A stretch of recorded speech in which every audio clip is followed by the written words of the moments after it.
வணக்கம். எமது தாயகவாழ் உறவுகளுக்கு இனிய வணக்கம். கடந்த 24 மணி நேரங்களில் சவுதி அரேபியாவிலிருந்து கிடைக்கப்பட்ட செய்திகளோடு உங்களை சந்திக்கின்றோம்.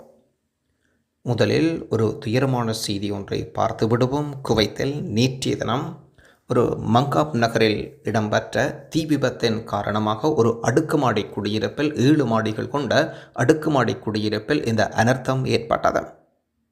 அடுக்குமாடி குடியிருப்பின் அடித்தளத்தில் ஏற்பட்ட தீ விபத்தின் காரணமாக தீப்பரவல் காரணமாக கிட்டத்தட்ட இதுவரை 49 உயிர்கள் காவு கொள்ளப்பட்டிருக்கின்றது. அனைவரும் எமது தொழிலாளர்கள். இதில் 7 தமிழர்கள் உயிரிழந்திருக்கின்றார் என்ற முதல்கட்ட செய்திகள் வெளியாகி இருக்கின்றது. 49 பேரும் இந்தியர்கள். 49 பேரும் இந்தியர்கள். இதில் 3 பேர் பிலிப்பைன் நாட்டைச் சேர்ந்தவர்கள் என்று அறிய முடிகின்றது. இதில் 195 தொழிலாளர்கள் அடுக்குமாடி குடியிருப்பில் இருந்ததாகவும் இதில் 175 பேர் இந்தியர்கள். இதில் குவைத்தில் 7 தமிழர்கள் பரிதாபமாக உயிரிழந்தனர். கருப்பண்ணன், புனாவ் ரிச்சார்டு, சின்னத்துரை, வீரசாமி, முகாப் ஷரீப் ஆகிய 7 தமிழர்கள் இந்த தீ விபத்தில் உயிரிழந்திருக்கின்றார்கள். தீ விபத்தில் உயிரிழந்த உறவுகளுக்கு எமது ஊடகம் சார்பாக ஆழ்ந்த இரங்கலையும் கவலைகளையும் வெளிப்படுத்த நிற்கின்றோம். ஊடகம் சார்பாக அடுக்குமாடி குடியிருப்பில் இருப்பவர்கள் விசேடமாக கவனத்தில் கொண்டு செயற்படுங்கள். இந்த அடுக்குமாடியின் அடித்தளத்தில் கேஸ் சிலிண்டர் கவனயீனமாக வைக்கப்பட்டதன் விளைவாக இந்த அனர்த்தம் இடம்பெற்றிருக்கின்ற விடயம் வேதனை அளிக்கும் விடயமாக மாறியிருக்கின்றது. இனி வருகின்ற வெயில் காலங்களில் தீப்பற்றல் சம்பவங்கள் அதிகமாக இருக்கும் என்பதும் உங்களுக்கும் நன்றாகவே தெரியும். G7 மாநாட்டில் கலந்து கொள்ளவில்லை சவுதி அரேபியா பட்டத்து இளவரசரின் அறிக்கை ஒன்றை பார்ப்போம். சவுதி அரேபியா பிரதமரும் பட்டத்து இளவரசருமான முகமது பின் சல்மான் ஜூன் 14 அன்று இத்தாலியில் வைத்து நடைபெறும் G7 மாநாட்டில் கலந்து கொள்ள முடியாது என்றும் இது குறித்து இத்தாலிய பிரதமர் யோர்ஜியா வருத்தம் தெரிவிக்கின்றார். ஜூன் 14 அன்று சவுதி அரேபியா ஹஜ் கடமைகள் துவங்குவதனால் இது குறித்து தனது மேற்பார்வை பணிகள் இருப்பதனால் கலந்து கொள்ள முடியவில்லை என்றார். G7 மாநாட்டுக்கு தனது வாழ்த்துக்களை பகிர்ந்திருக்கின்றார் இளவரசர் சல்மான் அவர்கள். இந்த வருடம் புனித பயணம் கட்சிக்காக வந்தவர்களில் மிகவும் வயதான முதிர்ந்தவர் 130 வயதை உடைய அல் ஜசீராவை சேர்ந்த தாயாவார். இவரை ஹஜ் வரவேற்பு குழு விசேடமாக வரவேற்று உபசரித்திருக்கின்றார்கள். தள்ளாத முதியவதிலும் அவரது இந்த இறை பிரார்த்தனை நல்லபடியாக அமைய வேண்டும் என்று ஹஜ் குழுவும் அறிவிக்கின்றனர். இந்த வருடம் புனித பயணம் மேற்கொள்ளும் வயதானவர்களின் பட்டியலில் இடம் பிடித்திருக்கின்றார் அல் ஜசீராவை சேர்ந்த சரோதா சாத்தி. குவைத்தில் தீ விபத்தின் காரணமாக உயிரிழந்த மகனுடைய கோரிக்கை ஒன்று. என்னுடைய தந்தை 25 ஆண்டுகளாக குவைத் மண்ணில் குறிப்பிட்ட நிறுவனத்துக்காக உழைத்தார். அவருடைய விசா 11ஆம் திகதியுடன் முறைப்படைந்தது. 12ஆம் திகதி ஊருக்கு திரும்ப வேண்டும். சம்பளம் கணக்கு வழக்கு விவரங்கள் முடித்துவிட்டு புறப்பட தயாராக இருந்தார்.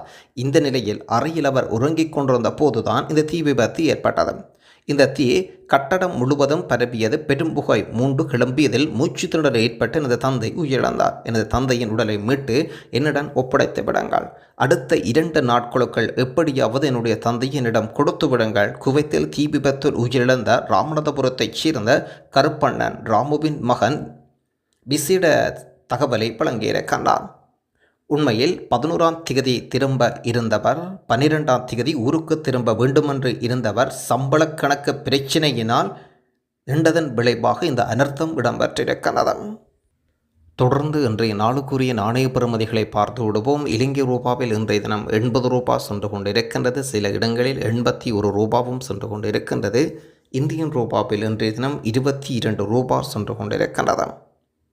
நீங்கள் அனுப்பும் எக்ஸ்சேஞ்ச் நிறுவனங்கள், வங்கிகள், ஆப்ஸுகளை பொறுத்து இதில் தரப்படுகின்ற பெறுமதிகளில் சில மாற்றங்கள் உண்டு. பயணிகளின் புனித பயணத்தை எளிதாக்க 2000 பயணங்களை அல் மஹீஸ் ரயில் ஏற்பாடு செய்கின்றது. ஹஜ் பயணிகள் ஒரு முக்கிய போக்குவரத்து அமைப்பாகவும் 9 நிலையங்களை கொண்டிருப்பதாகவும் 18 கிலோமீட்டர் நீளமும் இரட்டை ரயில் பாதையில் இணைக்கப்பட்டிருக்கின்றதாகவும் இந்த சேவையில் பயணிகள் பயண அனுபவத்தை மேம்படுத்த 2000க்கும் அதிகமான சேவை பயணங்களை ஏற்படுத்தி வருகின்றனர். குவைத் பட்டத்து இளவரசரை சவுதி அரேபியாவின் பட்டத்து இளவரசர் ஜித்தாவில் வரவேற்றார். குவைத்தினுடைய பட்டத்து இளவரசர் முகமது பின் சல்மான், குவைத்தினுடைய பட்டத்து இளவரசர் ஷேக் சஃபா அவர்கள் ஜித்தாவில் இருக்கும் அல் சலாம் மரண்மனையில் அவருடன் சந்தித்து இடம்பெற்றுள்ளது. ஷேக் சஃபா நாட்டுக்கு வருகை தந்தது குறித்தும் அவருக்கும் அவரது தூதுக்குழுவினருக்கும் அளிக்கப்பட்ட அன்பான விருந்தோம்பல் குறித்தும் மகிழ்ச்சிகளையும் பாராட்டுகளையும் தெரிவித்திருக்கின்றார். கூட்டத்தில் குவைத்துக்கான சவுதி அரேபியா தூதுவர், மக்கா மண்டல துணை தூதுவர் ஆகியோர் உடனிருந்த விடயம் குறிப்பிடத்தக்கது.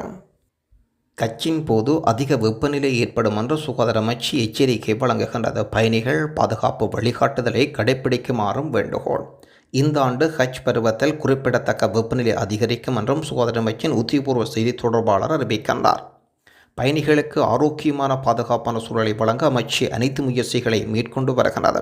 தேசிய வானிலை ஆய்வு மையம் ஹஜ்ஜுக்கான புனித தலங்களின் வெப்பநிலை 45 தொடக்கம் 48 டிகிரி செல்சியஸ் வரை இருக்கும் என்றும், மழைக்கான சாத்தியக்கூறுகள் குறைவாக இருப்பதனால் பயணிகள் கடுமையான சுகாதார வழிகாட்டுதல்களை பின்பற்றுங்கள்.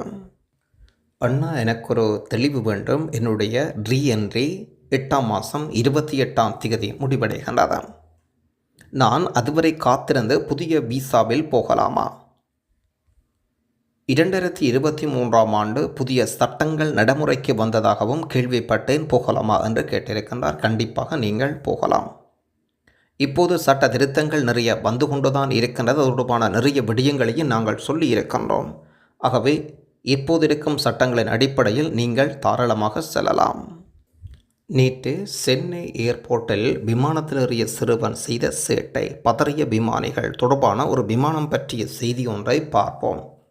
சென்னை விமான நிலையத்திலிருந்து புறப்பட்ட தயாராக இருந்த கொல்கத்தா விமானத்தில் 17 வயது சிறுவன் ஒருவன் அவசரகால கதவை திறக்க முயன்றதில் எச்சரிக்கை மணி ஒலித்ததினால் பரபரப்பு ஏற்பட்டது. சென்னை மீனம்பாக்கத்தில் இருக்கும் பன்னாட்டு விமான நிலையம் இந்தியாவின் மிகவும் பிஸியான விமான நிலையங்களில் ஒன்று. இந்தியாவில் டெல்லி, மும்பைக்கு அடுத்தபடியாக மிக அதிகளவு சரக்குகளை கையாளும் விமான நிலையமாக இருக்கிறது. மிக அதிகமான பயணிகள் வந்து செல்லும் இடமாகவும் இருக்கிறது. ஆண்டுக்கு 2.2 கோடி பயணிகளை சென்னை விமான நிலையம் கையாண்டு வருகின்றது. 60,000க்கும் மேற்பட்ட விமான பயணிகள் நாள்தோறும் வந்து செல்கின்றது. சுமார் 400 தொடக்கம் 500 வரையிலான விமானங்கள் வந்து செல்கின்றன. டவுன் பாஸ் போல் அடிக்கடி விமானங்கள் வந்து செல்லும் இடமாகவும் சென்னை விமான நிலையம் இருக்கிறது. சென்னை மீனம்பாக்கம் உள்நாட்டு விமான நிலையத்திலிருந்து மேற்கு வங்க மாநிலம் கொல்கத்தாவுக்கு இண்டிகோ ஏர்லைன்ஸ் விமானம் ஒன்று புறப்பட தயாரானது. அந்த விமானத்தில் 157 பயணிகள் இருந்தனர். விமானம் நடைமேடையிலிருந்து ஓடுபாதைக்கு செல்ல தயாராகி கொண்டிருந்தது. அப்போது விமானத்தின் அவசரகால கதவு திறக்கப்படுவதாக எச்சரிக்கை மணி அலாரம் விமானி கேபினில் ஒலித்தது. இதை அறிந்த தலைமை விமானி உடனடியாக சென்று அவசரகால கதவை திறக்கும் பட்டனை அழுத்தியது யார் என்பதை விசாரித்தார். அப்போது விமானத்தில் பயணம் செய்த திரிபுரா மாநிலத்தைச் சேர்ந்த 17 வயது சிறுவன் என்பது தெரிய வந்தது. உடனே சிறுவனை கண்டித்த விமான பணிப்பெண்கள் அந்த சிறுவனிடம் விசாரித்த போது சென்னை ஆரேபுரத்தில் நண்பர்களுடன் தங்கி இருப்பதாகவும் சொந்த ஊருக்கு தனியாக விமானம் மேற்கொள்வதாகவும் கூறியிருக்கிறார். முதல் முறையாக விமானத்தில் பயணம் மேற்கொள்வதனால் அவசரகால கதை திறப்பதற்கான ஒரு பட்டனை மறைந்து ஒட்டப்பட்டிருந்த பிளாஸ்டிக் ஸ்டிக்கரை தெரியாமல் கிழித்து விட்டதாக கூறினார். இதையடுத்து சிறுவன் விமானத்திலிருந்து உடனடியாக கீழே இறக்கி விமான நிலைய போலீசாரிடம் ஒப்படைத்தனர். பின்னர் சிறுவனை எச்சரித்த போலீசார் உறவுகளிடமும் ஒப்படைத்தனர். இதனால் விமானம் சுமார் 1 மணி நேரம் தாமதமாக கொல்கத்தா புறப்பட்டு சென்றது. இந்த சம்பவம் குறித்து விமான போக்குவரத்து பாதுகாப்புத்துறை அதிகாரிகள் விசாரணை நடத்தி வருகின்றார்கள். முதல் முறையாக விமானத்தில் செல்வோர், குறிப்பாக எண்ணல் பகுதியொட்டிய சீட்டில் பயணம் செய்வோர் எதையும் நோண்டாமல், குறிப்பாக எமர்ஜென்சி கதவு அருகில் அமர்பவர்கள் தேவையின்றி எதையாவது செய்தால் அவர்கள் விமான பயணம் ரத்து செய்யப்படுவதுடன் கைதும் செய்யப்பட வாய்ப்புகள் இருக்கின்றது. எனவே கையை வைத்துக்கொண்டு சும்மா இருந்தால் இந்த பிரச்சனையிலிருந்து தப்பிக்கலாம் என்கின்றார்கள் விமான பயணிகள். இது விமானம் பற்றிய ஒரு சுவாரஸ்யமான செய்தி ஒன்றையும் பார்த்திருக்கின்றோம். நன்றி.